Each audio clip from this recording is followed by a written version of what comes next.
100 দিনেরও বেশি সময় ধরে চলা সংঘাত বন্ধে যুক্তরাষ্ট্র ও ইরানের মধ্যে একটি সমঝোতা স্মারকে আনুষ্ঠানিকভাবে সই হয়েছে। মার্কিন প্রেসিডেন্ট ডোনাল্ড ট্রাম্প ও ইরানের প্রেসিডেন্ট মাসুদ পেজেশকিয়ান ইলেকট্রনিকভাবে এতে স্বাক্ষর করেছেন। উভয় পক্ষের দাবি, চুক্তিটি ইতোমধ্যে কার্যকর হয়েছে।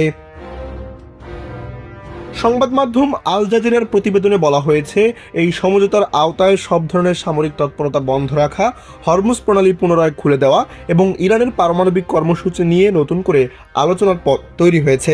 মার্কিন কর্মকর্তাদের ভাষ্য, ইরান পারমাণবিক অস্ত্র তৈরি বা সংগ্রহ করবে না বলেও এতে উল্লেখ রয়েছে।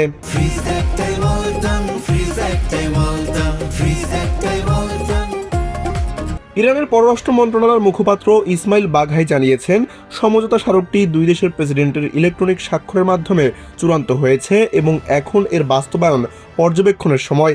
তিনি বলেন, আগে পরিকল্পনা অনুযায়ী সুইজারল্যান্ডের জেনেভায় আর কোনো আনুষ্ঠানিক স্বাক্ষর অনুষ্ঠান হবে না। তবে আলোচক দলগুলোর জেনেভা সফরের পরিকল্পনা এখনও রয়েছে, যদিও মুখোমুখি বৈঠক হবে কিনা তা এখনও নিশ্চিত হয়নি।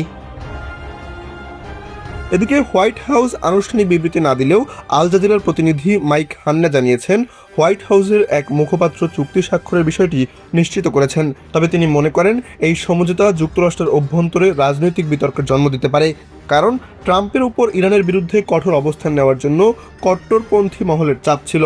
তাই ট্রাম্প প্রশাসন জোর দিয়ে বলছে, এটি কোনো চূড়ান্ত চুক্তি নয়, বরং ভবিষ্যৎ আলোচনার ভিত্তি তৈরি করার একটি গুরুত্বপূর্ণ পদক্ষেপ।